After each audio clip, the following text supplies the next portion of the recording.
Saludos, buenas noches, sean todos bienvenidos y bienvenidas, como no, a un programa más de Más que Política, el debate político, donde, por supuesto, venimos a debatir los temas de actualidad y compartirlo con todos ustedes y compartirlo con nuestros invitados que conforman esta noche, esta mesa de debate. Nos acompaña don Fernando Toribio. Buenas noches, Fernando. Hola, buenas noches. ¿Cómo estamos? Pues muy bien, gracias.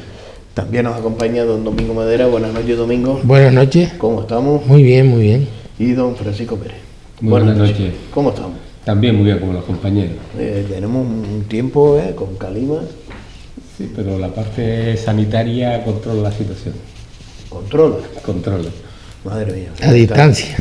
A distancia. A distancia, pero estamos, la verdad, que metidos en materia y parece ser que vino el coronavirus, ha venido con la calima, por lo menos aquí a Canarias, y en este caso, el caso que se dio en La Gomera. Sí, bueno, hablando de coronavirus, aquí tengo dos médicos. Con lo cual uno sin corona, sin corona, sin corona. No, médicos sin corona. Y por eso se ha distanciado de ellos. Sí, por eso me he quedado solo frente a ellos, ¿no? Pero desde un punto de vista profano, efectivamente, la repercusión que puede tener ¿no? un tipo de enfermedad en el turismo es negativa, ¿no? De hecho, lo hemos visto en China, ¿no? Ya el turismo chino, no solo el turismo hacia China, sino todas las relaciones comerciales se están frenando como consecuencia, ¿no? Pues de ese impasse importantísimo de las enfermedades, ¿no? La reflexión es que cualquier tipo de disfuncionalidad, sea terrorista, sea de inseguridad, pero sobre todo que estamos hablando ahora de cambio climático y de enfermedades víricas, y tienen un impacto muy sustancial y fundamental en el sector turístico, ¿no? Estamos hablando ya de China, pero con respecto a España, ya hemos visto que hay determinadas empresas que no van ya a Barcelona a este evento, ¿no? Al mobile. Sí, en fin, este evento sobre teléfonos móviles, en fin, todas las tecnologías de la información y comunicación, y eso tiene sus impactos, y también en las zonas turísticas donde la gente no se anima a venir por si acaso, ¿no? Pueden haber determinadas circunstancias, ¿no? El hecho de que en La Gomera hubiera ¿no? una persona que tenga, ¿no? el coronavirus, pues también podría implicar, ¿no? una proyección exterior fuerte de que, en fin, que no lo sabemos por las redes, ¿no? Porque el control que tenemos sobre las redes a veces se nos va de las manos en cuanto a la repercusión, porque no sabemos la posibilidad, ¿no? de difusión que pueda tener y la repercusión real al respecto, ¿no? Por lo tanto, como reflexión es que en los temas estos de enfermedades sí tienen efectos negativos sobre el turismo y sobre el sector económico en general, ¿no? Y la reflexión es cuáles son los mecanismos que aquí los compañeros lo podrán decir, terapéuticos, ¿no? y profilácticos para acabar con ello, ¿no? Don Domingo. Yo creo que lo más importante en este momento es el rumbo a lo desconocido.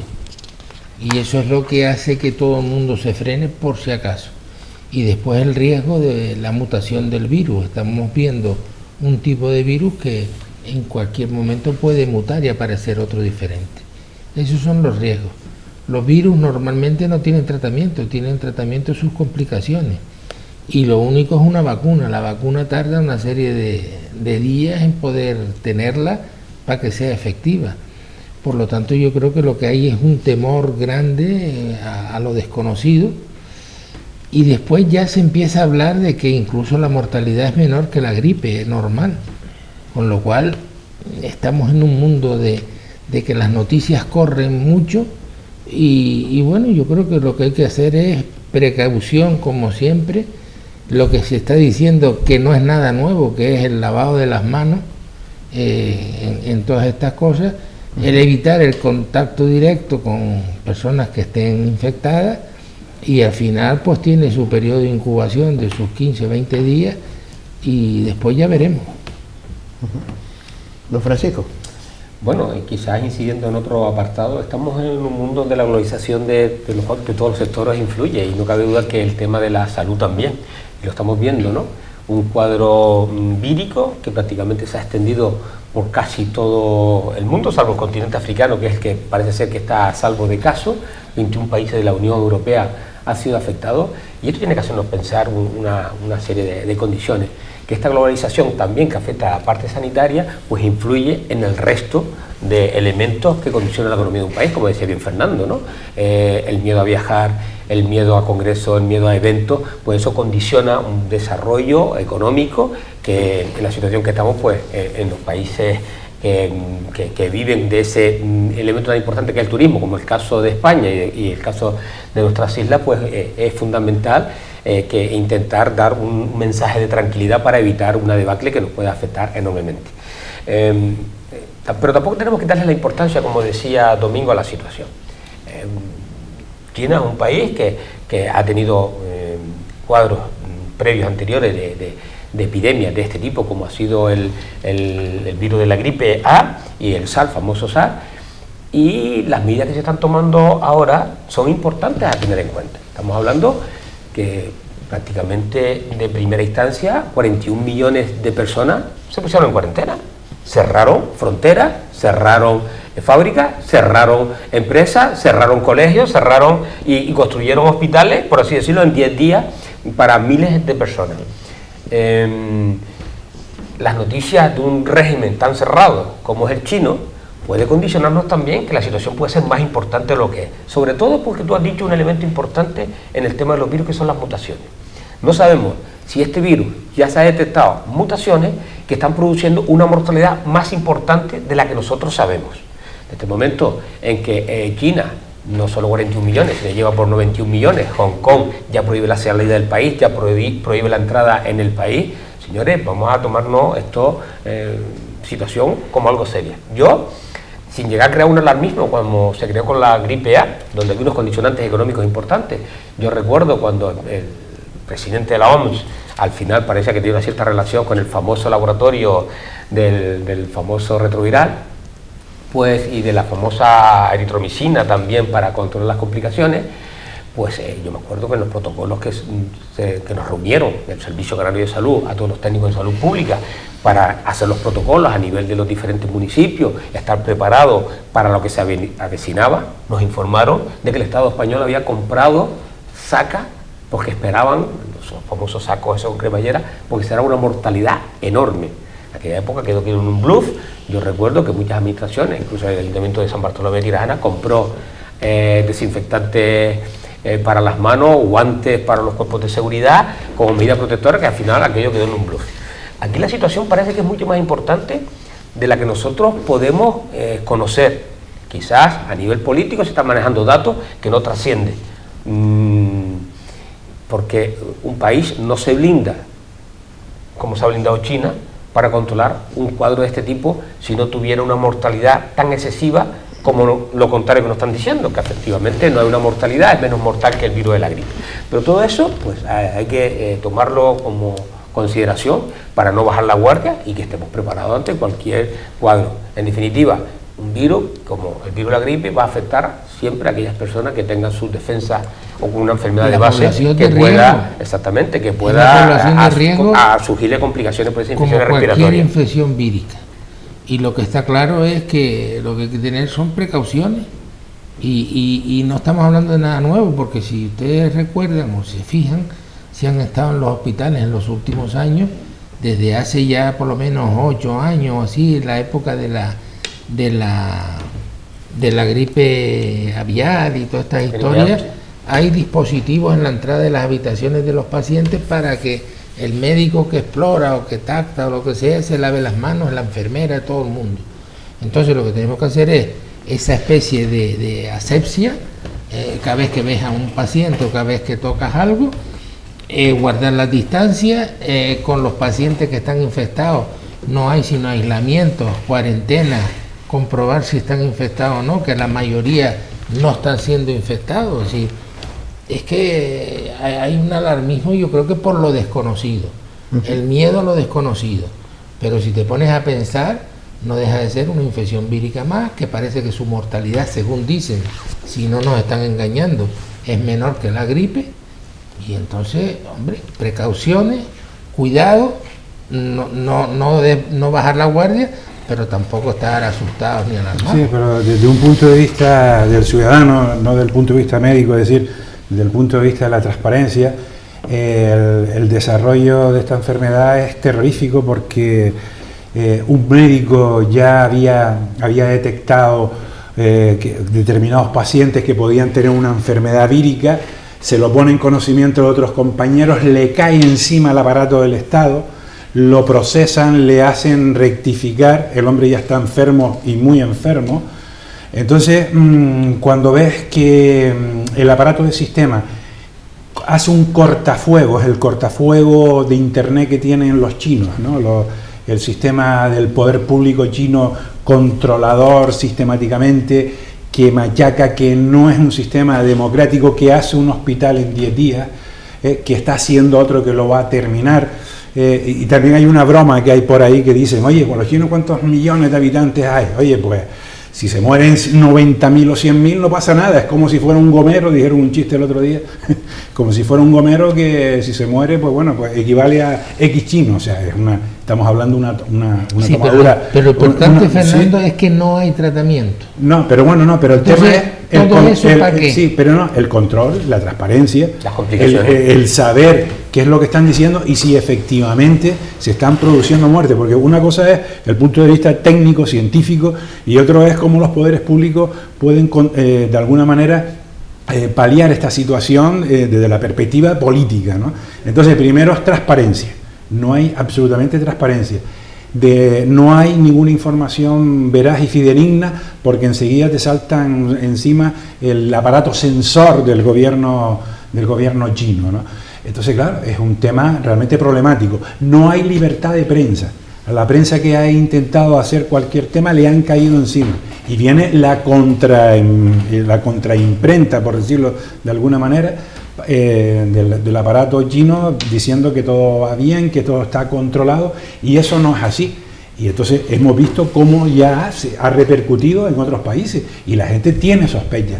Y entonces la gente no viaja. Pero es que eso es normal, Fernando. Bueno, ¿sí? pero desde que hay un contagio que no está controlado, sí, donde la gente ha circulado libremente y se ha ido contagiando, sí, después la gente se ha ido desplazando y aparece en 4 sitios, en 8 sitios. Pero por ejemplo, en Canarias, en La Gomera, o sea, yo pensé que era un chiste. Fueron los alemanes que vinieron. Sí, pero vienen unos alemanes, ¿no? Pero cuando te lo dicen esto, decir, oye, de China viene. Entonces, esto es un tema muy delicado. Pero es normal, es que pueden aparecer en La Gomera 4 más pasado mañana. Y los que venían en ese avión. Porque los que venían La en ese Gomera avión, no está exenta de tener un virus. ¿Quién? Sí, pero que me refiero, si eso afecta, estamos hablando, si afecta o no afecta a la economía. Pero si estamos con la gripe, todo el mundo está con la gripe y ya la gripe la aceptamos como normal y no deja de ser una infección pero ¿cuántos vírica? muertos han habido?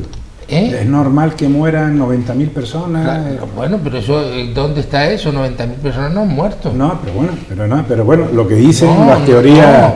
Es que yo creo que estamos exagerando. Ya, pero bueno, porque no sabemos. Por el ocultismo. No sabemos. Domingo, por lo el que sí ocultismo estoy yo los casi chinos. seguro, que 500 muertos solos no hay.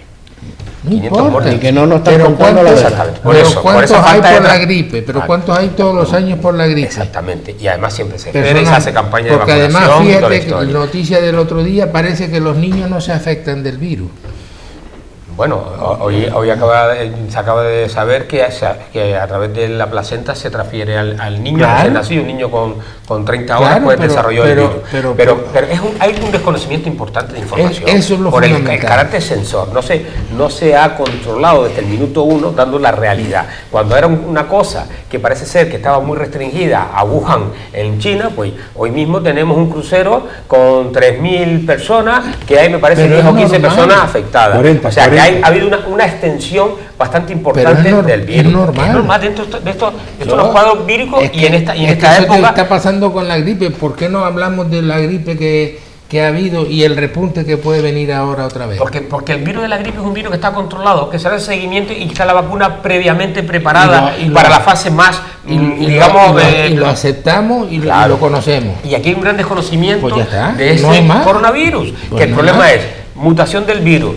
Es un virus que se escapó de, como están diciendo ya, de una fábrica de biológica que hay cerca de Wuhan, que es un virus que se transmite a través de los animales, que ha mutado y que se puede transmitir al hombre. Entonces, toda esa falta de información que se está generando está produciendo ese resquemor por parte de la población a creer la realidad de las situaciones. Y que estamos viendo, o por lo menos lo que se está filtrando a través de redes de ciudadanos chinos, vídeos donde hay personas tiradas en la calle, fallecidas, estamos hablando de algo serio.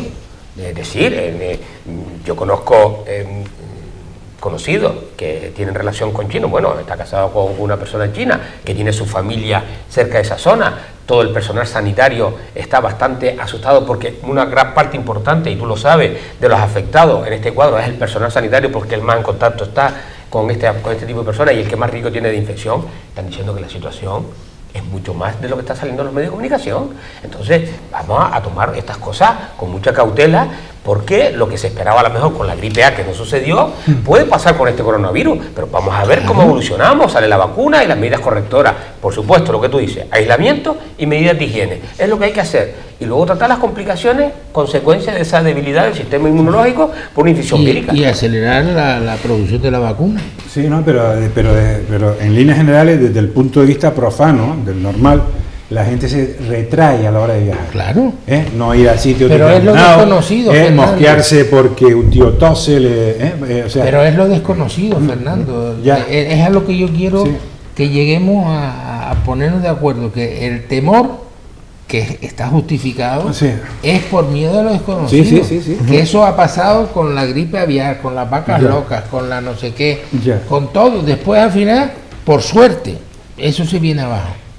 Yo espero que esto sea más o menos lo mismo. No, se espera que a mitad de febrero ya hay un repunte de descenso importante, si no hay mutaciones o complicaciones. Exacto, pero el tema era porque la pregunta que había hecho él cuando nos mandó el WhatsApp era si esto repercutía en el turismo, ¿no?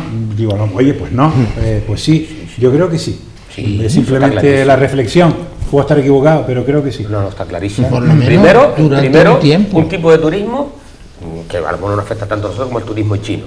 Pues ya hay una complicación. Segundo, toda la economía mundial está pendiente de la economía china, que el gobierno ha tenido que inyectar dinero porque se han bloqueado, se han paralizado en bolsa toda la historia. Y aquí lo que decía antes, la globalización, aquí las grandes potencias mundiales estornudan y se afecta al resto del mundo, porque dependemos en muchas ocasiones de ellos. Y en el tema del turismo, pues mucho más todavía, porque la gente, ese temor, así se desarrolla la enfermedad en la zona donde estoy, pues me puede complicar la situación. Pues vamos avanzando sobre temas que vamos a poner sobre la mesa, y en este caso hablamos de turismo y hablamos del efecto Brexit, que ya es real. ¿Va a afectar? Bueno, yo creo que el Brexit va a afectar menos de lo que pensamos, porque en definitiva estamos hablando de dos economías, la inglesa es la segunda a nivel europeo, ¿no? Yo creo que va a haber un entendimiento en salida, y va a haber un amplio consenso. Va a costar, pero lo va a haber, porque en el fondo Inglaterra es Europa, o sea, eso no lo pueden ellos evitar, ¿no? Entonces, las negociaciones que se están haciendo es cómo se puede afectar lo menos posible a los intereses económicos en líneas generales y globales, ¿no? Y eso va a ser con los acuerdos que existen a nivel de tratados multilaterales, a nivel mundial que existen, y entonces entre uno de ellos es: oye, pues tú puedes estar en una situación de zona económica especial, como puede estar Noruega, como puede estar Liechtenstein, ¿no? Y vos puedes tener unos acuerdos especiales. Lo que no va a haber es una ruptura y un enfrentamiento. El tema quizás es en el pago, es decir, oye, para dejar la Unión Europea tengo que pagar tanto, ¿no? O sea, de salida, eso sería la única complicación, porque lo demás va a haber acuerdos generales. Y va a haber acuerdos además porque la Unión Europea va a permitir que a nivel bilateral se puedan los Estados miembros de la Unión Europea negociar. Entonces nosotros tenemos acuerdos históricos muy claros con Canarias, con España, prefiero España, Canarias, ¿no? Me refiero a esa interrelación dialéctica, y con otros países, con lo cual aquí hay que analizar lo que se llama el DAFO, ¿no? el análisis DAFO, ¿no? Debilidades, oportunidades, fortalezas, y esto de la salida de la Unión del Brexit es una oportunidad y es una fortaleza para los países que nos vamos a beneficiar de la salida de la Unión Europea. Entre ellos España puede conseguir que salida de capital y salida de empresas de la City londinense se vayan a España o a otros países de la Unión Europea. Yo creo que en definitiva no va a ser tanto la repercusión porque ambos nos necesitamos. O sea, Inglaterra es Europa, quiera o no. Lo que pasa es que ellos no quieren tener determinados comportamientos, pero que lo van a tener, curiosamente, porque hay un efecto boomerang en la salida, es decir, no vas a poder romper con todo el aparato de derecho originario y derivado de la Unión Europea, no vas a poder romper así de la mañana, es decir, ellos van a sujetarse todavía a determinadas actuaciones del Tribunal Superior de Justicia de la Unión Europea, pero sobre todo en otros convenios y tratados que tiene el Tribunal de Derechos Humanos, ¿sabe? Europeos de Derechos Humanos, y entonces, en definitiva, van a haber acuerdos puntuales y no va a haber un boicot de ningún tipo. Ni Europa le interesa poner cortapisas ni obstáculos al Reino Unido, ni viceversa, no les interesa. ¿Por qué? Porque si se quieren hacer los dos daños, se pueden hacer daño. ¿Cuál es el principal daño que nos puede hacer el Reino Unido? Pues ser un paraíso fiscal. Ese es y se lo está diciendo ahí, ten cuidado, porque como boicotees las relaciones que nosotros vamos a mantener. Y entonces, en definitiva, los tratados a nivel general serán muy parecidos. Es decir, oye, si tú quieres ir a Inglaterra, vas a ir, no vas a tener necesidad de tener visados. Otra cosa es con los países del este, porque históricamente, ¿cuál fue el problema de la entrada de la Unión de Gran Bretaña en la Unión Europea? El problema fue que ellos, en fin, quisieron entrar porque no participaron en los 6 primeros fundadores de la Unión Europea, de las comunidades europeas en aquel momento, y De Gaulle lo boicotó, si tú no entras por narices, y entraron en el 72. Y recuerdo que en el 75 tuvieron un referendo que ellos lo confirmaron. El problema de ellos cuando no entran en la Unión Europea y no entran, me refiero en el sistema económico de la Unión Europea, en el euro en definitiva, y en otros tratados ahí que ellos lo dejan al margen, ¿no? Y cuando entran los pecos, que son los países del este europeo. A partir de ahí los dice, a mí ya no me interesa estar ahí, está ahí incómodo en la Unión Europea, de hecho boicotean todas las políticas de cohesión del Tratado de Maastricht, etcétera, y bueno, la salida la tienen ahí, pero no va a repercutir negativamente, es más, positivamente, porque ahora las políticas sociales que estaban frenadas por el Reino Unido, sobre todo las políticas vinculadas a la cohesión, lo vamos a solucionar. Yo no creo que vaya a haber ningún problema, a no ser que se apunten a burros, que no creo, ¿sabes? Y decir, oye, pues yo ahora te voy a castigar por la salida de la Unión Europea, cuando lo más fácil es jugar un poco con mano izquierda, y tenemos lo que hacen otros países, Noruega, Liechtenstein, igual, vinculados ahí, y sobre todo no te olvides que hay un problema que tienen ellos, que es la frontera irlandesa y el problema de Escocia. Pues yo creo lo mismo que dije antes, el temor a lo desconocido, es decir, aunque hayamos hablado de la ruptura y de tal, hay 2 fechas. La primera fecha, que prácticamente es insignificativa, que es la que ha pasado ya, que es la de la ruptura, y ahora tienen un año para negociar los tratados y todas estas cosas, de ver cómo quedan hasta diciembre de este año. Con lo cual, yo estoy de acuerdo con Fernando, aquí van a haber muchos acercamientos y tal, y por mucho que se haya dicho la ruptura, es una ruptura relativa.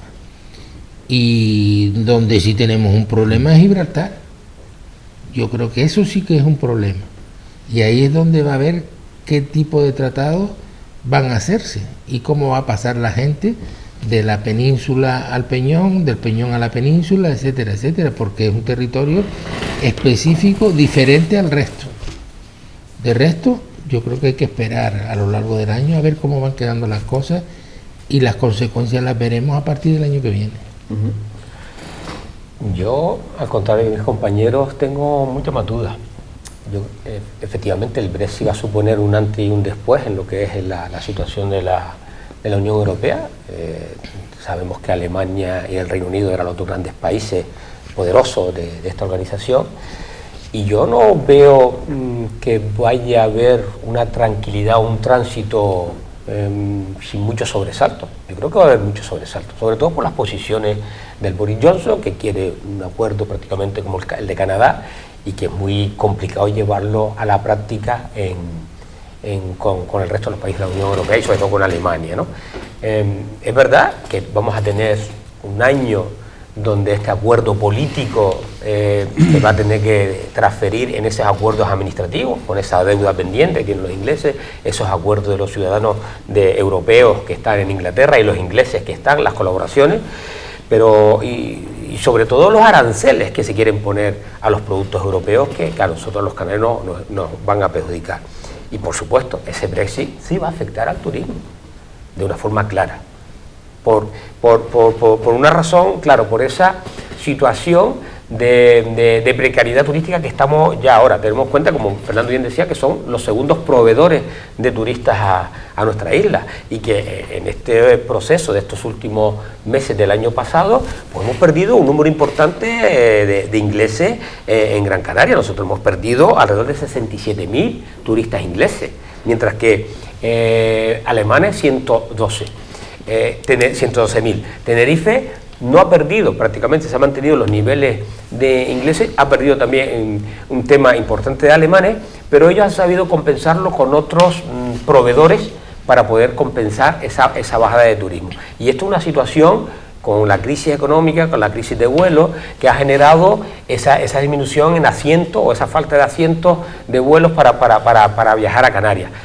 Vamos a venir ahora, en la parte, digamos, terminando el invierno, viene la parte del verano, donde se va a acrecentar la duda sobre ese turismo inglés, donde, por lo menos desde Gran Canaria y desde las Islas Canarias, vamos a tener más complicado solventarlo con proveedores peninsulares por los famosos costes que se están incrementando de los vuelos de la península aquí, con lo cual el futuro es más incierto, y yo creo que las negociaciones, como tú decías, o Fernando, creo, van a ser duras, pero yo creo que los ingleses están en una posición intransigente, por lo que yo he escuchado, por lo que he leído, y la forma de expresar las demandas respecto a la Unión Europea. Incluso se están planteando de saltarse a la torera, que terminará en algún juzgado de algún lado, de la deuda que se está reclamando Europa por las aportaciones que tenían que hacer antes de su salida. Yo creo que va a ser un tránsito con muchas espinas en el camino, y que va a afectar a Gran Canaria, porque ya los propios ingleses, por ejemplo, hay la comunidad inglesa, que es bastante importante en la zona de San Bartolomé, una zona que yo conozco y tengo muchos conocidos ingleses, se están planteando ya hacer la nacionalidad española, porque se ve una incertidumbre de residencia, una incertidumbre de apoyo del sector sanitario a una normalidad de poder estar dentro de un país europeo, haber complicado su situación, ¿no?, en cuanto a efectos de propiedades, efectos de todo, ¿no? Entonces yo creo que sí, que va a ser un proceso complicadillo y con muchas espinas en el camino. Bueno, hay que ser positivo, y sobre todo los que conocemos a grandes comunidades inglesas en Canarias, ¿no?, y en España en general.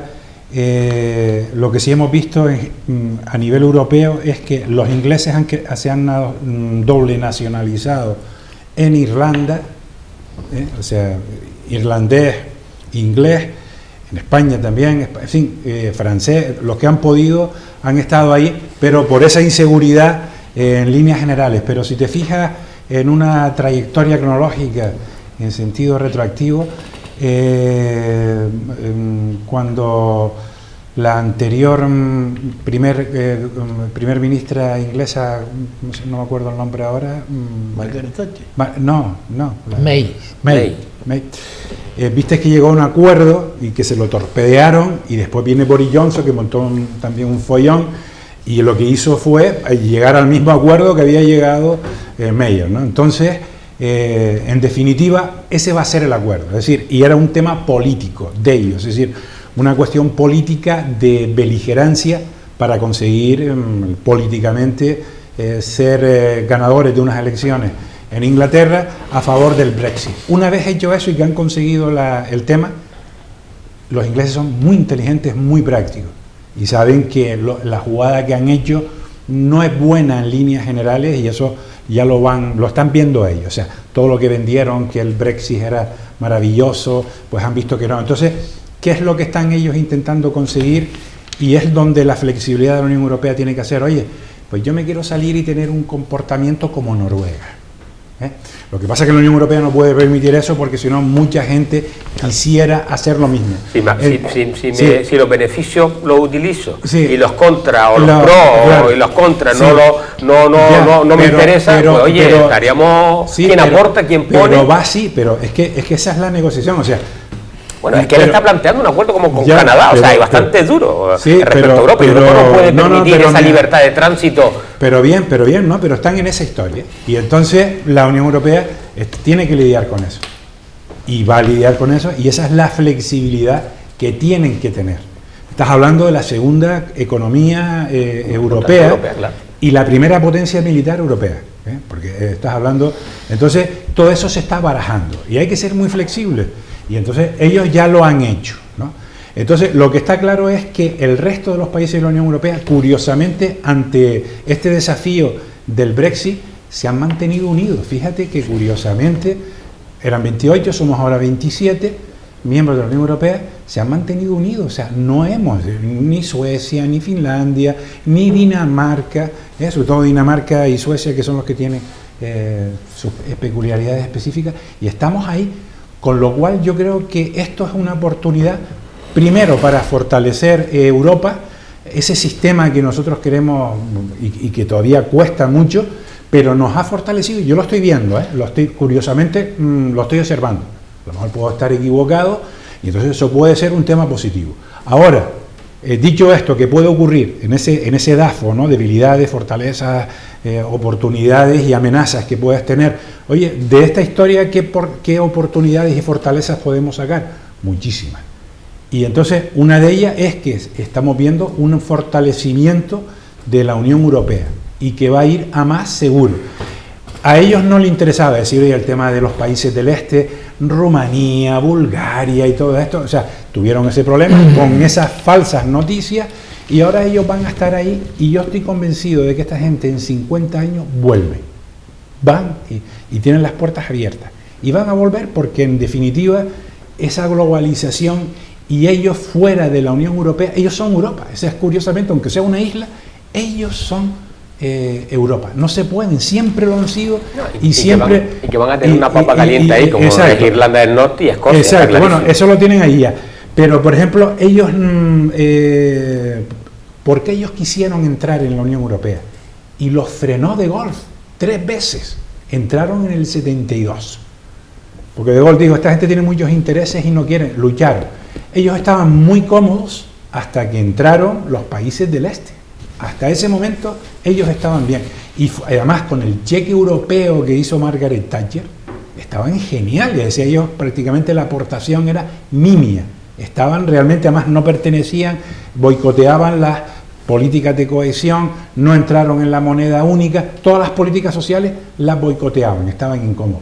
Con lo cual ha sido bueno para nosotros, porque podemos fortalecer todas las políticas económicas de cohesión sin ellos, y ellos en un momento determinado dirán, pero ahora la relación que vamos a mantener con ellos tiene que ser una relación preferente, no puede ser una relación coercitiva, ¿sabes?, de ponerle una serie de barreras y cortapisas, porque sería absurdo, porque todos podemos salir perjudicados, y ellos pueden hacernos de una manera fundamental hundirnos en la miseria, poniendo ahí un paraíso fiscal. Decir, oye, pues nosotros somos paraíso fiscal, y todas las empresas que quieran ir ahí y nos hacen un boicot de dumping social y dumping económico terrorífico.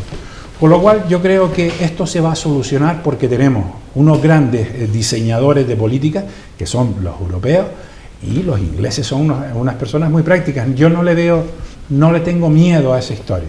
Y el Boris Johnson fue una persona que le hemos visto así, tipo Trump, de cara a él salir elegido.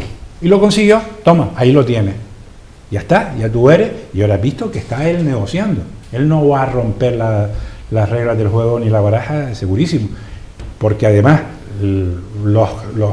la gente que piensa, los elementos que están detrás de todas las operaciones estos, saben que Europa es fundamental para ellos y ellos para Europa. O sea, somos una simbiosis, lo hemos sido históricamente y nunca podremos ser. Y para Canarias vamos a seguir como siempre, es decir, podrá haber ahora unas distorsiones, pero seguirán viniendo porque ellos son una parte importante de Canarias, los ingleses, siempre lo han sido. O sea, Bueno, yo estando de acuerdo en parte contigo, con lo que no estoy de acuerdo es con lo último. Canarias sigue siendo la peor región de España y de Europa en casi todos los indicadores. Vamos siendo los perjudicados en todo.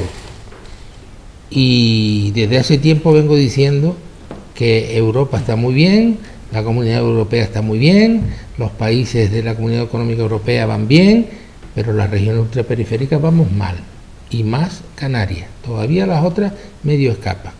Y por eso siempre he dicho que tenemos que salirnos de lo que son las regiones ultraperiféricas y pasarnos a los países y territorios de ultramar dentro de Europa. Y mientras no consigamos una baja fiscalidad y una libertad comercial, Canarias está destinada a hundirse. Y con lo que estás comentando más, es decir, ahora pues vamos a sufrir una debacle impresionante, que a lo mejor lo recuperamos después.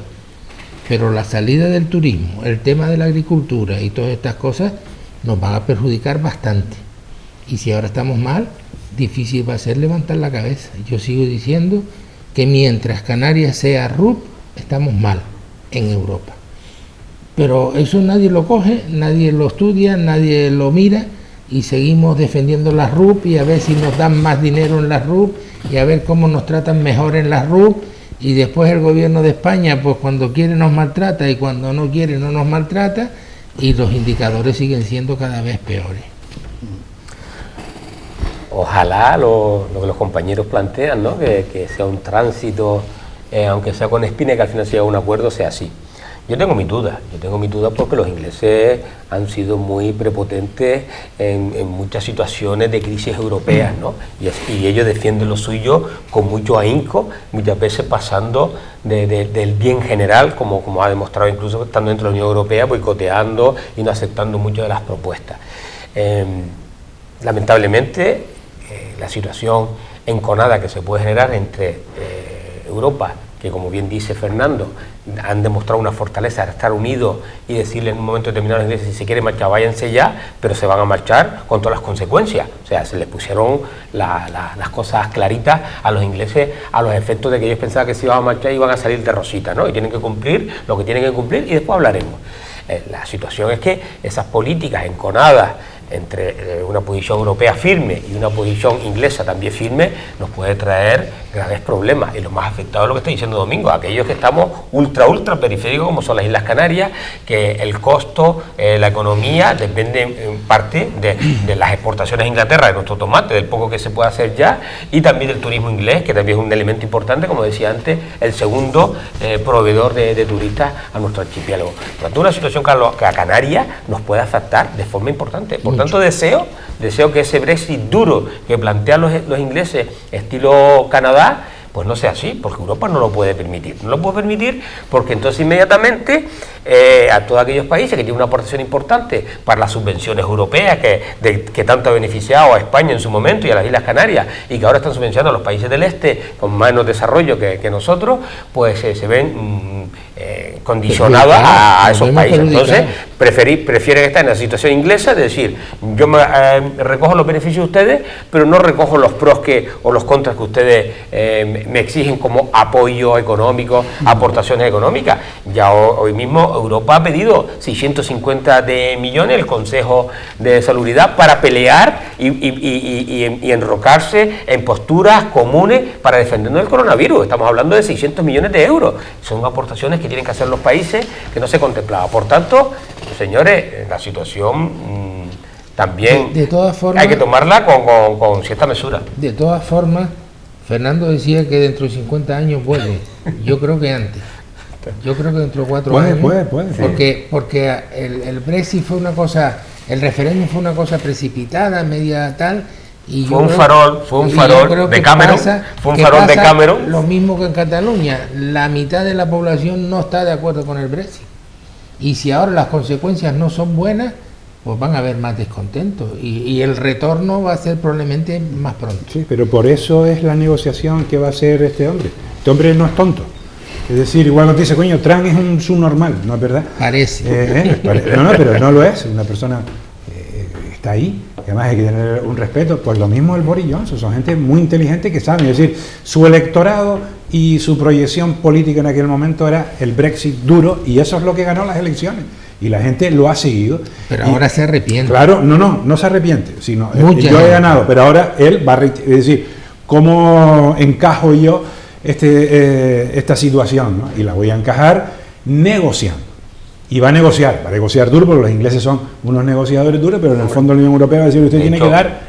Los principales defensores del Brexit en aquellos momentos, cuando ganaron el referéndum sobre el Brexit, se mandaron a mudar. Cuando viene Jesús, donde nos hemos metido, no pensamos ganar nunca. Cameron no pensaba perder ese referéndum, lo perdió, y ha metido a Europa y a Inglaterra en un berenjenal, que a ver cómo salimos. Pero lo hicieron, y bueno, y ahí está, y es lo que estábamos diciendo. No lo veas como una, ¿sabes?, como una debilidad, sino vamos a verlo como una fortaleza y como una oportunidad. Y eso es lo que hay que hacer. Por lo pronto, ha fortalecido... Canarias es difícil, Fernando. No, pero espérate de Canarias, porque primero vamos a lo fundamental. Es decir, yo he visto una cohesión más fuerte con la salida de la Unión Europea de Gran Bretaña. He visto más fortalecido al Parlamento Europeo y a la Comisión Europea. Y Francia, con lo cual, sobre todo, la implicación de Francia. Yo he visto, ¿sabes? Y entonces eso es al menos una sensación buena, ¿no? Con respecto a Canarias, tenemos que irnos al 89, es decir, cuando nosotros nos vamos del protocolo 2 y decidimos entrar en la Unión Europea porque teníamos dotaciones presupuestarias de fondos de cohesión y de fondos estructurales, y ya perdimos, pero eso fue los políticos del momento que decidieron perder Puerto Francos, perder toda esta historia por la integración. Todas las carreteras que tenemos ahí, todas esas inversiones las vivimos nosotros en los años 97, 98 y 99.